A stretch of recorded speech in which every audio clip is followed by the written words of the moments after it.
The Galactic Peace Accord was an impressive gathering of the universe's most advanced civilizations. Towering, crystalline entities shimmered under the station's artificial sunlight, while reptilian warriors stood at attention, their scaled armor glinting. Among them, Commander Ethan Voss felt like an anomaly.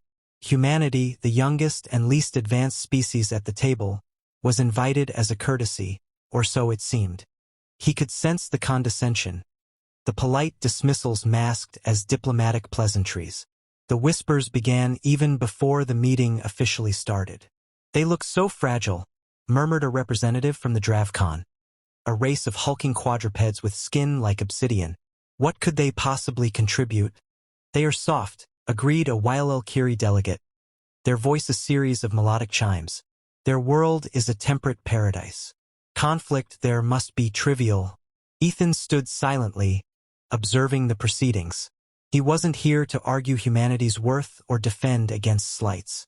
The United Nations had sent him to listen, learn, and represent humanity with dignity. Yet the dismissive tones grated on him. He adjusted his uniform, standing a little straighter. As the council convened, tensions flared. A delegation from the Volrak Dominion, a notorious warmongering species, made thinly veiled threats about their control over nearby systems. It wasn't the first time Ethan had seen such posturing, but the reactions from other species surprised him. Many seemed genuinely uneasy, even fearful. The Volrak leader, a towering figure with serrated carapace plates, glared at the assembly. "We demand recognition of our authority. Those who challenge us should remember the consequences." Several species exchanged nervous glances. A few outright avoided eye contact. Ethan raised an eyebrow, intrigued. The Volrak might have been intimidating, but they seemed to thrive on fear more than actual power. Still, no one challenged them. Midway through the session, alarms blared. The station shook slightly as reports came in of a small Volrak fleet entering restricted space. It wasn't a full-scale invasion, more of a flex, but it was enough to send many delegates into a panic. Security forces scrambled to respond, but Ethan noticed the hesitation.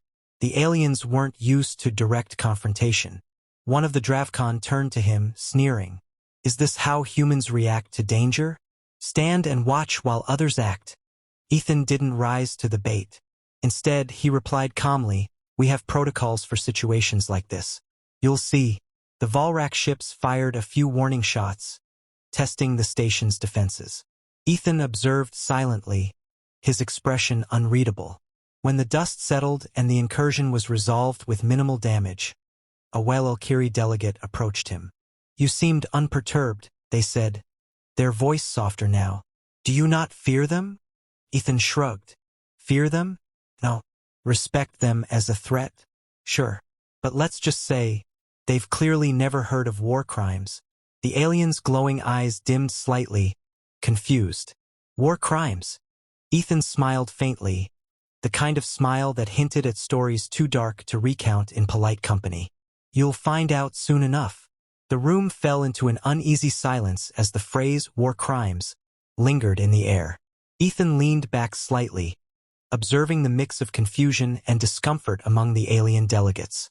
He didn't relish what he had to say next, but it was necessary. They needed to understand humanity, not the sanitized version presented in introductory cultural exchanges, but the unvarnished truth. One of the Dravcon, clearly impatient, broke the silence. "Explain yourself, human. What are these war crimes?" Ethan's gaze hardened.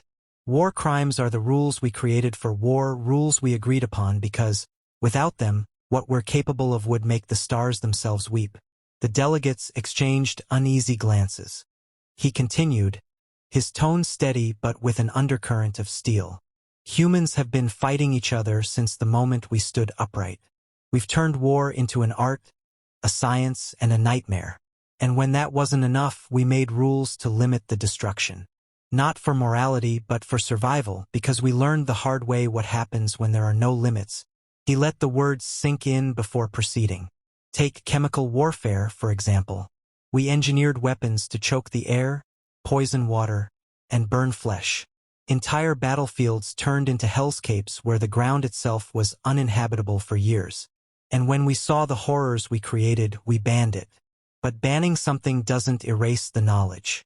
It's still there, waiting, if we ever need it again. The Wylelkiri delegate, who had previously dismissed humans, looked visibly shaken. Why would you do such things to your own kind? Ethan's expression darkened. Because we're not always kind. Desperation, survival, greed, call it what you will. But humanity doesn't stop when backed into a corner. We adapt. We innovate. And sometimes we go too far. He leaned forward, his voice dropping slightly. Nuclear warfare.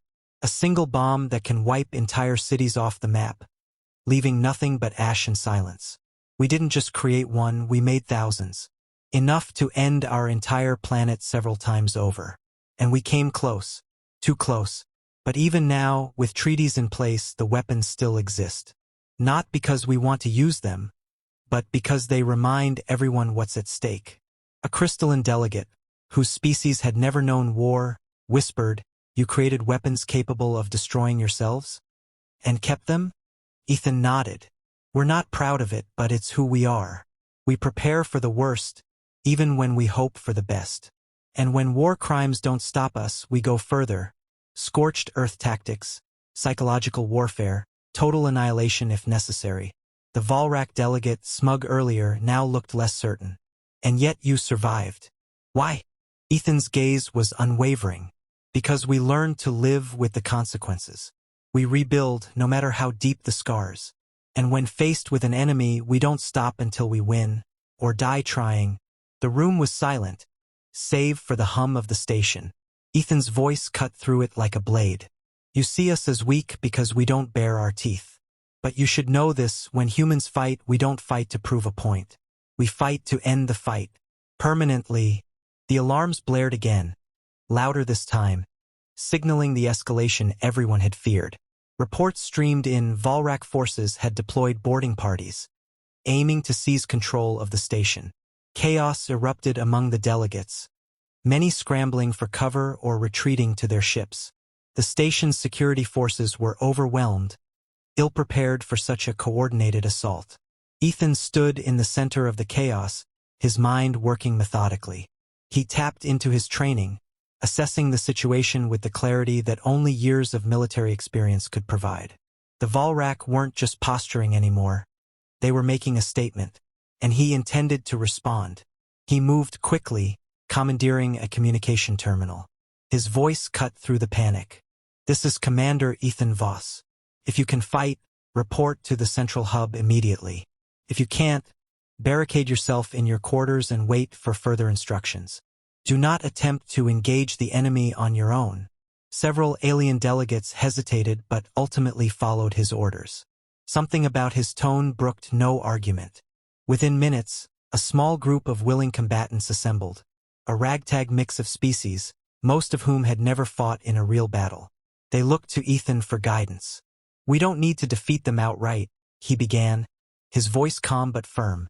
"Our goal is to disrupt their operation, force them to retreat, and reestablish control of the station. To do that, we'll use the station's layout to our advantage. They have numbers, but we have the home field." He quickly devised a plan, breaking the group into smaller units. Each team was assigned to key choke points, narrow corridors, airlock bottlenecks, and access tunnels. Ethan emphasized hit-and-run tactics, drawing from humanity's long history of asymmetric warfare. "Stay mobile," he instructed. "Strike fast, then disappear. Don't give them time to regroup. Use everything at your disposal, tools, furniture, anything that can be turned into a weapon or obstacle. This station is as much a resource as we are." The aliens nodded, their initial skepticism replaced with grim determination. Ethan led by example, taking the most dangerous position himself, a direct assault on the primary boarding point. The first encounter was brutal. The Volrak, towering and armored, were formidable opponents. But Ethan's team struck with precision, exploiting their overconfidence. He directed a barrage of improvised explosives, sending shockwaves through the enemy ranks. When the Volrak regrouped, they found themselves under fire from another angle, as Ethan's tactics forced them into disarray. The station became a maze of ambushes and skirmishes. One moment the Volrak were advancing. The next, they were retreating under the onslaught of well-coordinated attacks. Ethan's team fought with a tenacity that surprised even their own members. At one point, a Dravkon warrior fighting alongside Ethan paused to catch his breath. This is madness, he muttered. Ethan grinned, his face streaked with grime. No, this is strategy. And it's only madness if you're the one losing. By the time reinforcements arrived, the Volrak were in full retreat. Their attempt to seize the station had failed spectacularly. Ethan's leadership, combined with the ingenuity of his makeshift forces, had turned the tide. As the dust settled, the station's corridors were littered with the remnants of the Volrak's failed assault. Ethan stood amidst the wreckage, his expression calm but resolute. He knew this wasn't just a victory, it was a message. The station was eerily quiet after the battle, the air thick with the acrid smell of burnt metal and scorched circuits. Delegates who had once looked at Ethan with disdain or dismissal now watched him with a mix of awe and apprehension. The makeshift defense force he had cobbled together dispersed, their roles fulfilled, though some lingered, as if reluctant to part from the human commander who had turned chaos into victory. In the main chamber of the Galactic Peace Accord, the surviving delegates gathered. Ethan stood at the center, his uniform smeared with grime and blood, his presence a stark contrast to the pristine surroundings. The Volrak delegate, no longer arrogant, stepped forward reluctantly. This was unforeseen, the creature rumbled, its voice carrying none of the bravado it had displayed earlier. Your species is not as harmless as we believed. Ethan's gaze was cold, unflinching. Harmless? No, but we are patient. We prefer peace not because we lack the ability to fight, but because we understand the cost of war better than most. He turned to address the entire assembly, his voice steady but carrying the weight of hard-earned experience. Humanity didn't survive its own history by being the strongest, fastest, or most advanced. We survived because we adapt, because we endure. And when pushed, we fight with everything we have, not to prove a point, not for glory, but to ensure we survive. That's what you saw today. The crystalline delegate, their form shimmering nervously, spoke hesitantly. And if you were ever pushed beyond survival? What then? Ethan paused, his expression darkening. Then we ensure no one else can push us again. His words hung in the air, a stark reminder of the potential for destruction he had outlined earlier. The silence was broken by a Wylel-Kiri representative, their tone surprisingly deferential. Your actions today saved this station. Many of us owe you our lives. It is clear we underestimated your kind. Ethan nodded, acknowledging the sentiment without basking in it. We don't seek to be underestimated or feared. Humanity is here to contribute, to learn, and to grow alongside the rest of the galaxy. But make no mistake, our desire for peace should never be mistaken for weakness. The Dravkon warrior who had fought beside him stepped forward, his massive form towering over Ethan. You have earned our respect, human. You lead not with words, but with actions. Few can claim such honor. As the session concluded, the vote to officially induct humanity into the Galactic Accord passed unanimously. What had begun as a formality ended as an acknowledgement of humanity's place among the stars, not as fragile newcomers, but as equals. Ethan, standing at the edge of the gathering, allowed himself a brief moment of reflection. Humanity had taken its first true step into the interstellar stage, not through diplomacy alone, but through resilience, determination, and the willingness to do what was necessary. As the delegates dispersed, one thought lingered in Ethan's mind. This victory wasn't just for humanity. It was a statement to the galaxy. No matter the challenge, no matter the cost, humans would endure. And if the stars ever sought to test them again, the galaxy would now think twice.